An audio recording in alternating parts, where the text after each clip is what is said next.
Salt for a Decaying World, and how to build attitudes that point to God. Light for a dark world, and how to take action that points people to God. What influence do you have on others? Are you spreading salt? Are you a shining light? Well, let's join Pastor Seth as he begins a series entitled The Difference Makers. I suppose in my almost 4 decades of doing this, I've never had a year quite like this year in this sense. I've never had so many people who are at the end of their rope regarding life. I just don't know what else to do. My life doesn't seem to matter. I just don't have any purpose in life. My life just seems so purposeless, and I don't even know why I'm here. More so than any time I can remember. And I think probably all of us at one point have those feelings, but this seems like there's been sort of a crescendo of this in our Southern California culture, at least as far as I'm aware of. What's so sort of surprising to me about that, I guess, or I guess it shouldn't be surprising, but if you go outside this door back here after worship, you will find 2 benches up against this back wall. We put those benches in about 8 or 10 years ago in memory of one of our gals who was here, Judy DeCero. John have 2 daughters, and the 2 daughters have been in our youth group for a number of years. Judy contracted cancer, and she had a tough battle with cancer. And she was in and out of the hospital on, maybe 5 different times. And there were plenty of times when I would go down to visit her in the hospital. And when you go, you're trying to be a friend, and you're trying to add some life and vitality to this person who's there. And yet, I think every time I was there, it was almost like she was the one handing out life and vitality, and I just happened to be there as sort of a recipient of that. I don't know how many times I'm sitting in that hospital room by her bed, and a doctor will come in, or a nurse will come in, or a tech will come in to do something, and you would have thought that the Pope just walked in as far as Judy was concerned. She would just light up, big smile, and a lot of these folks she knew by name, and she'd call them by name, and how's your day been, and how's your shift been? And I was sitting there just thinking, it wasn't that long ago she didn't know any of these people.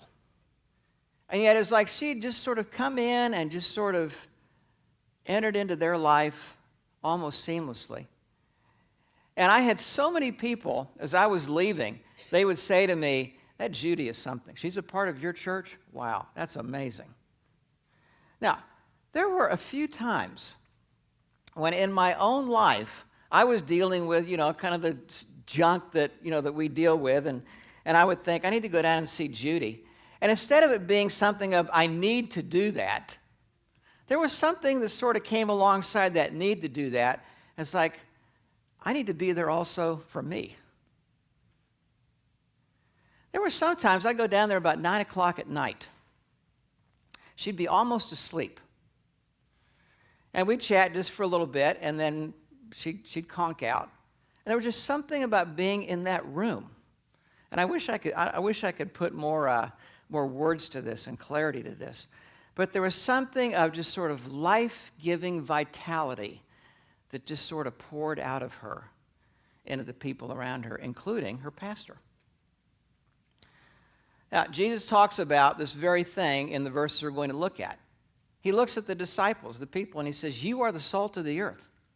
You are the folks that add vitality and life in a decaying world. And he says, you are the light of the world, light that shines in a very dark world. And we're going to take a look, try to unpack both those things today.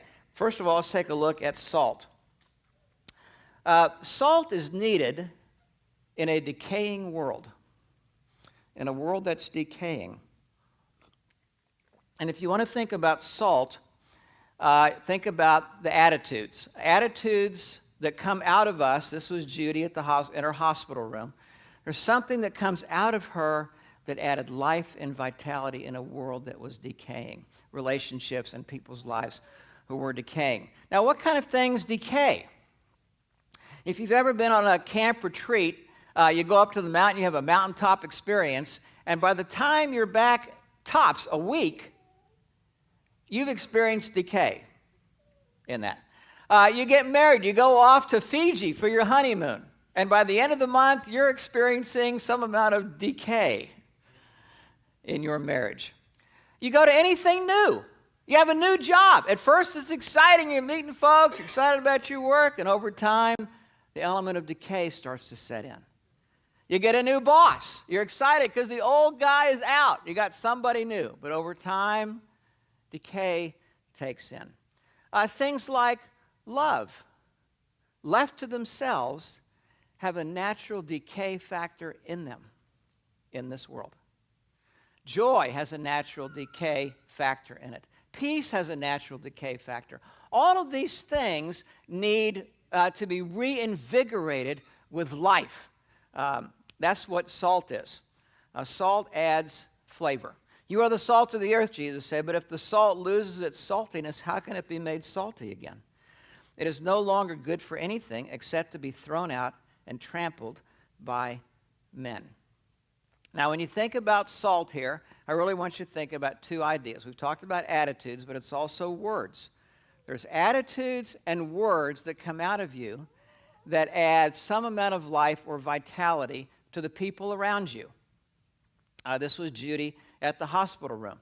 Now, in Galatians 5, Paul mentions some of these attitudes that should be evidenced in us. The fruit of the Spirit is love, joy, peace.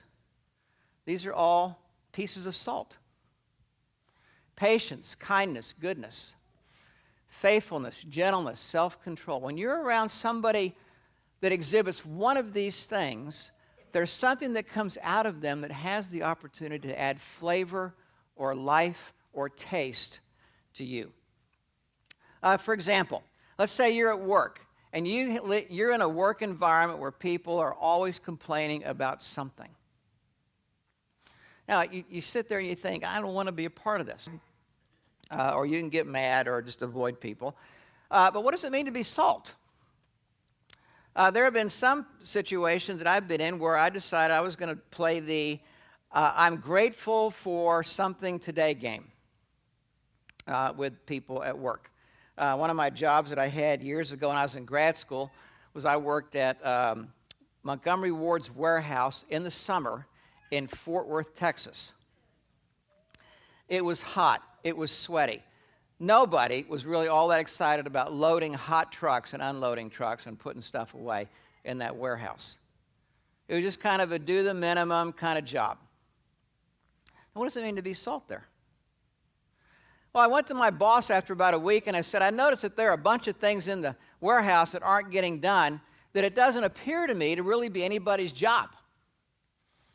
He said, well, yeah. He said, well, I'm going to be here 3 months. And I've got downtime between when trucks are here and when things have to be loaded and unloaded.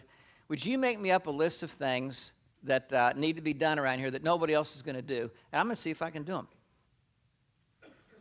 Now, just the attitude of that was salt. That said something to the boss.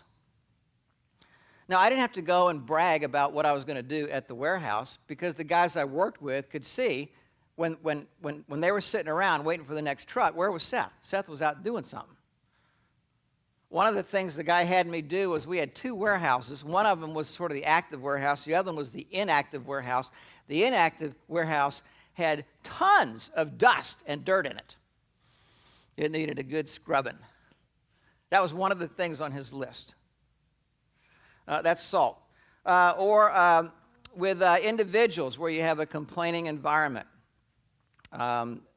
Once a day, I made an effort to say something that I appreciated about somebody else at least one time during the course of the day. Now, that's not just something you're just going to do tomorrow or Monday and Tuesday. But that kind of thing, if you're in a work environment that is so complaining and gripey, and this is something you're going to do every day at work for about 3 months.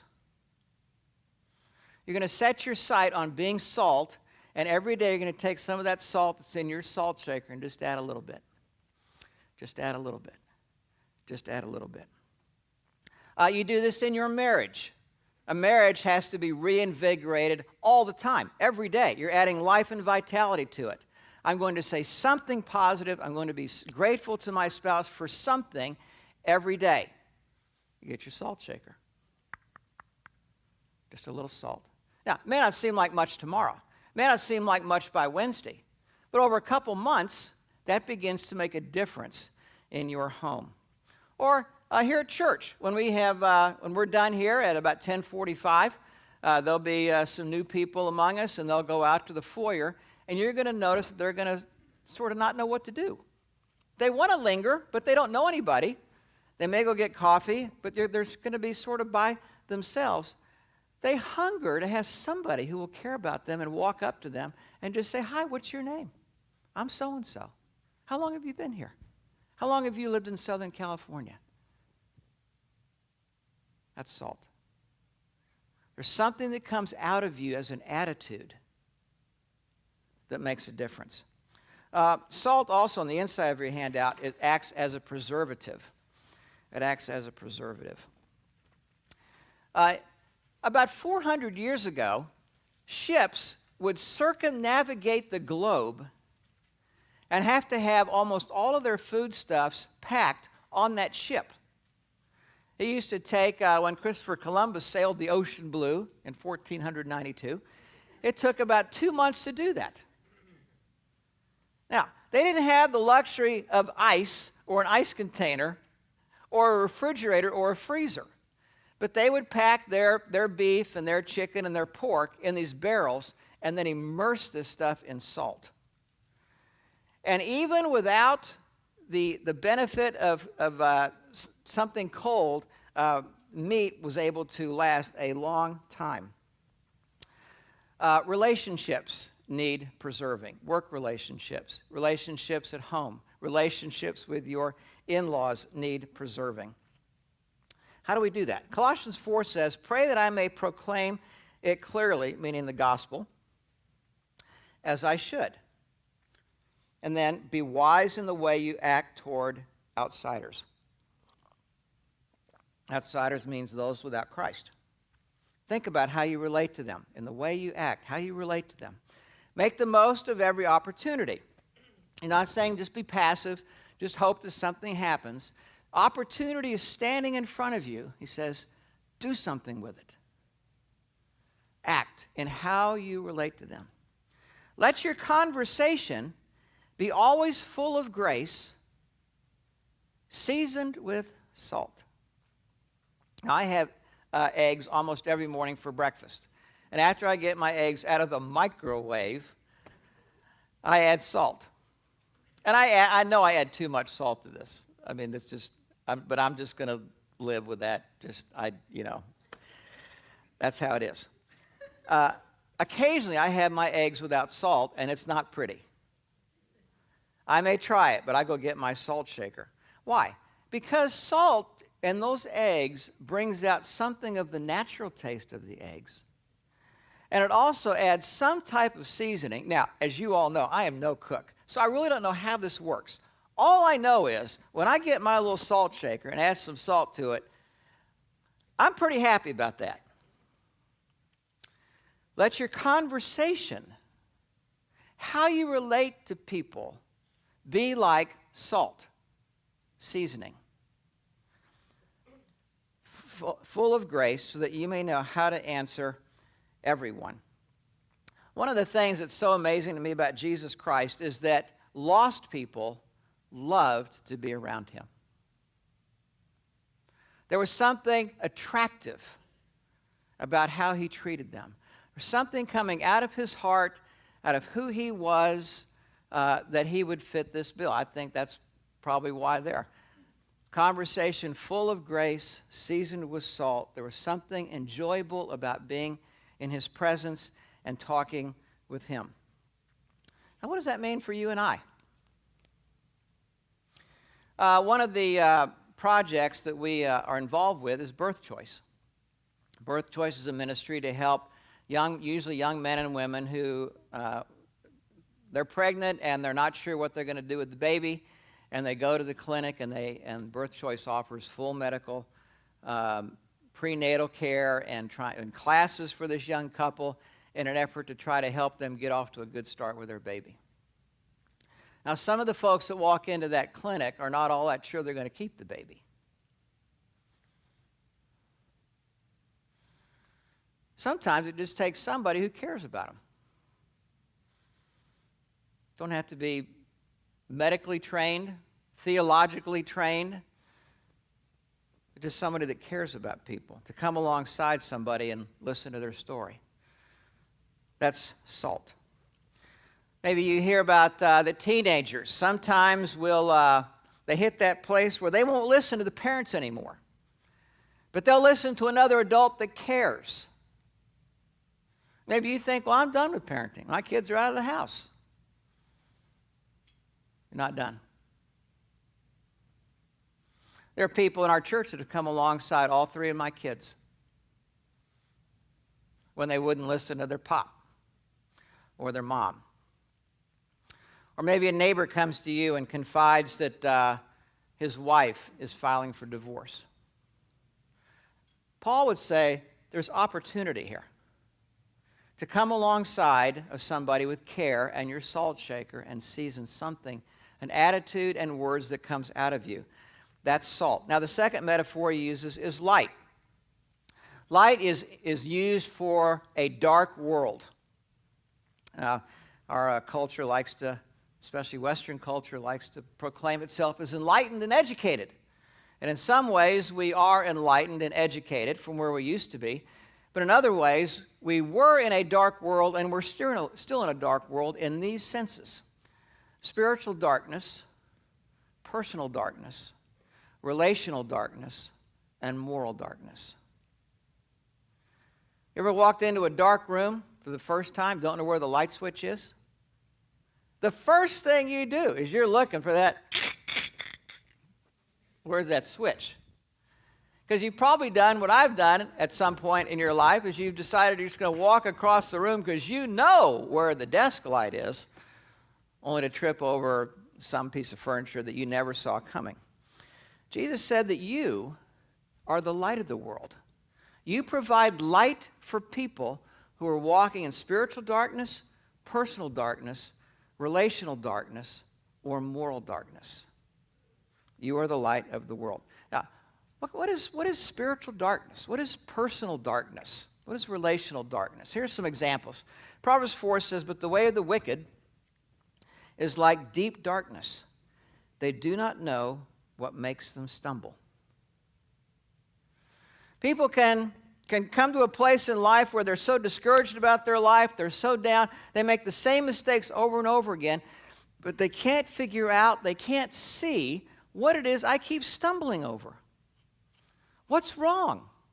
And because they're in their purview, it's dark, they cannot see the things that would be apparent to the Scripture or to you as somebody of the light. Isaiah 42 says, to open the eyes that are blind, to free captives from prison, to release from the dungeon those who sit in darkness.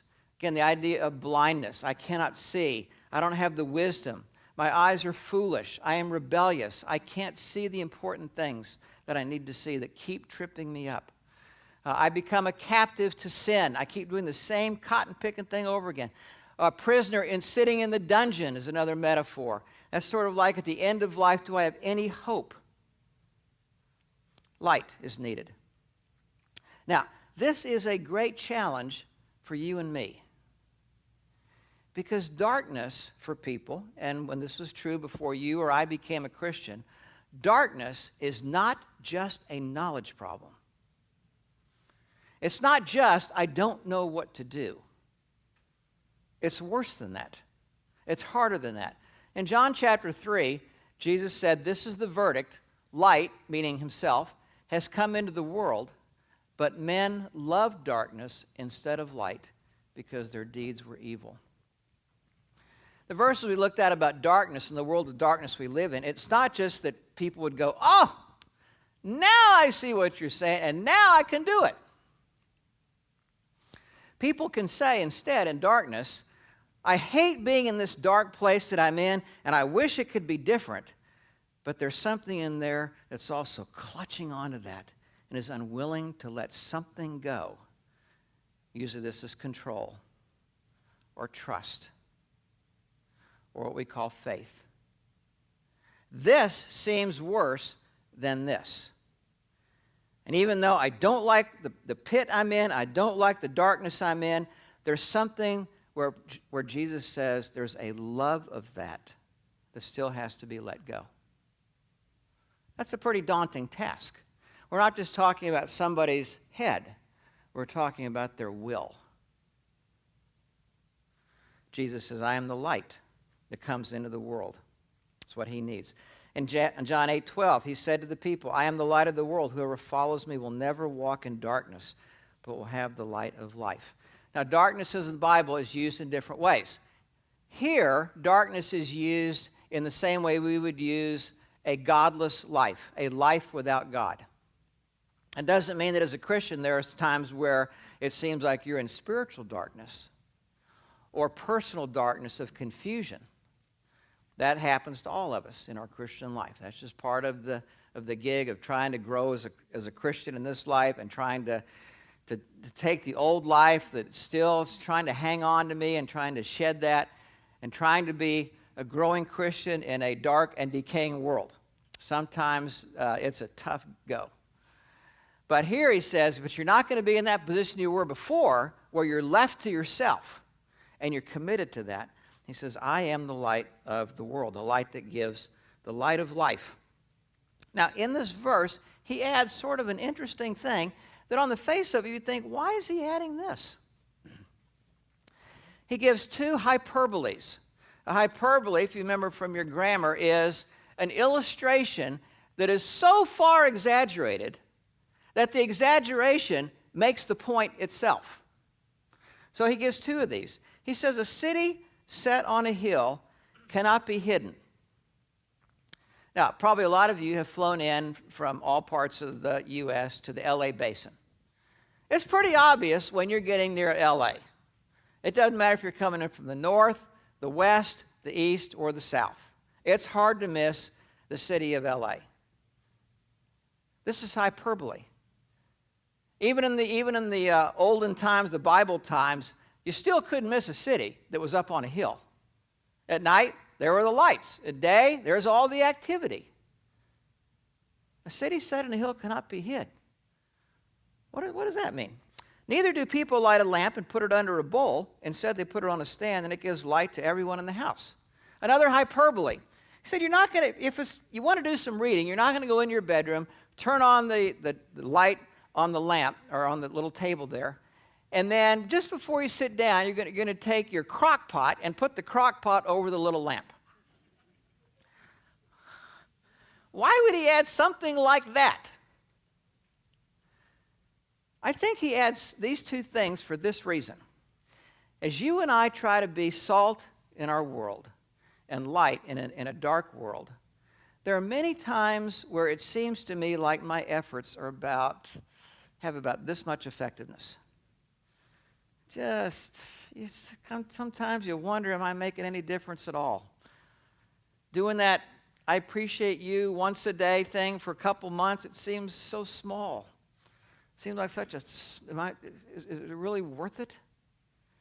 Now what Jesus is saying is with hyperbole is you don't have to worry about is it worth it part.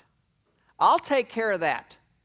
In the sense that you can't hide a city, and you turn that light on to read, not only will you be able to read, but anybody else that walks into this room will be able to avail themselves of the light as well. You don't have to worry about that part. Recently at an elder meeting, there were several of us who were talking about not trusting our eyes, not trusting how things seem. That's certainly true for me. I need the feedback of people around me. Left to myself, my world can kind of shrink down smaller and smaller and smaller. Jesus said, you don't have to worry about the part of, does your life make a difference? The only part that you have to worry about is, am I trying to hide my light? Am I insulating myself? Am I being passive? Am I not taking the initiative to serve or the initiative to speak up? That's how we can hide our light. But what he promises, if we do those things, It's just as impossible to miss those as it is to miss a city on a hill or to miss the light that you turn off on to read. How do people see light? Verse 16. In the same way, let your light shine before men, that they may see your good deeds and praise your Father in heaven. Now, with salt, I think about actions, attitudes, our character and our conversation. Character and conversation. Here, with light, you can think about our conduct, our actions, what we're doing. Now, some people say, well, can't non-Christians do good deeds? Well, it depends on what good deeds means. Anybody can do good things, but what distinguishes what Jesus is talking about here is the end product. Good deeds, in order that they may praise your Father in heaven. When you think about a good deed, it's not just the deed itself, but I think about something like this. Is this motivated by love? Am I doing something because I care? I'm talking about feelings. Because I care about this person. I'm going to need the Holy Spirit and His power to enliven this through me. And the point of the good deed is not so I'll look good. The point of the good deed is so God will look good. Oftentimes, good deeds can point more to the giver than to God Himself. Here's some examples. Suppose a brother or sister is without clothes and daily food. If one of you says to him, "Go, I wish you well, keep warm and well fed," but does nothing about his physical needs, what good is it? In the same way, faith by itself, if it is not accompanied by action, is dead. Another example from 1 Peter 2. Live such good lives among the pagans that though they accuse you of doing wrong, they may see your good deeds and glorify God on the day He visits. Even if people don't like you for your faith, or they don't like you for your personality, or something about you, or your attitude, right? Because of your conduct, he says, that is irrefutable to someone who's unbiased. And then Matthew 25. At the great white throne judgment. The king will say to those on his right, "Come, you who are blessed by my Father, take your inheritance, the kingdom prepared for you since the creation of the world. For I was hungry, and you gave me something to eat. I was thirsty, and you gave me something to drink. I was a stranger, and you invited me in. I needed clothes, and you clothed me. I was sick, and you looked after me. I was in prison, and you came to visit me." Now, these are two metaphors, salt and light. Salt has to do with our character and our conversation. Light has to do with our conduct. Sometimes people say, well, I'm just going to let my light shine and not say anything. Jesus didn't give us that as an option. These are things that go together. Salt and light.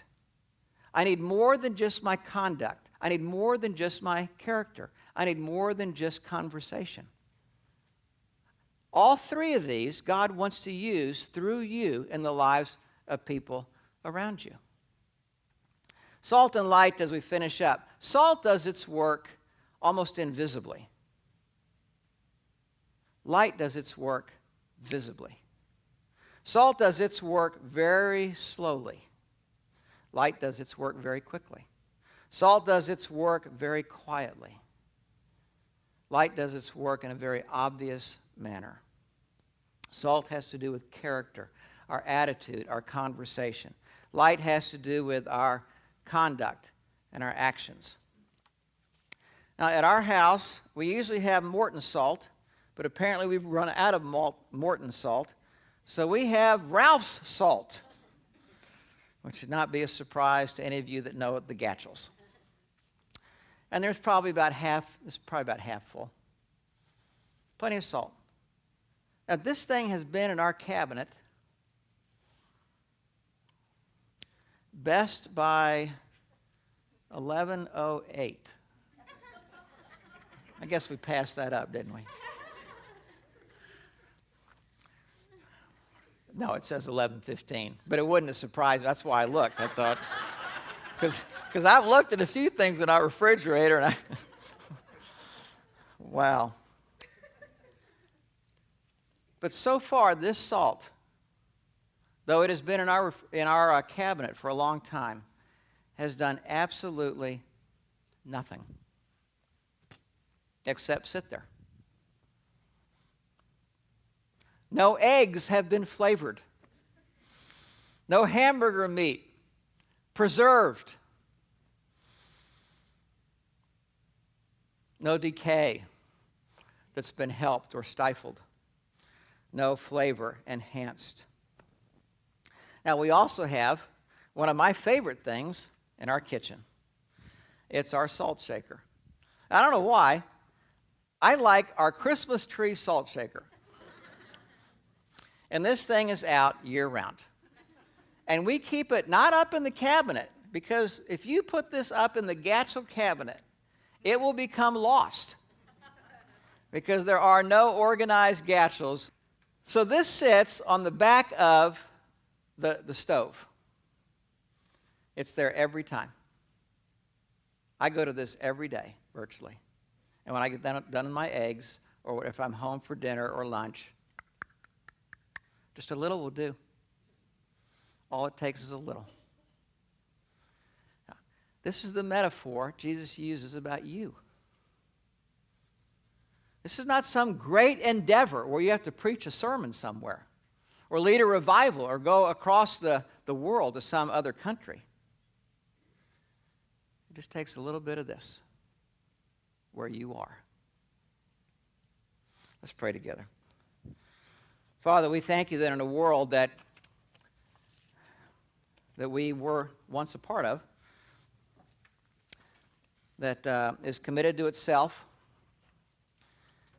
and our purpose in life seems to be to please ourselves and to feel better and to be successful, or to something around ourselves, that you've drawn us out of that darkness. You put the life of Christ inside of us. And that light needs to shine in a dark world to the people around us. And you've told us that we are salt of the earth. And we can leave the matter of how we're used and how little or much it seems to be used up to you. All that matters is, am I going to pick up that salt shaker? Take a risk? Step out and say something? Do something? Am I going to have an attitude of thankfulness to the people around me? A heart to serve? Somebody that's going to be set the thermostat of being positive? Add life, vitality, joy to the people around me? In my daily life, or whether I'm like Judy DeCero, dying of cancer in a hospital room.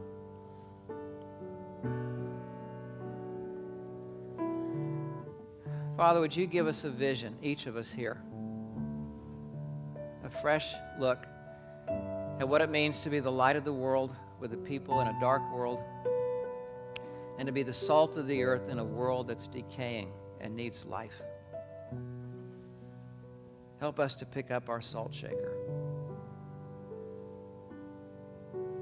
and turn on our flashlights.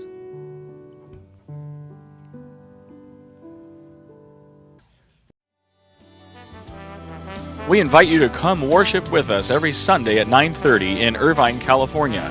And you can visit our website at pacificchurch.com to learn more about upcoming sermon series and our church family.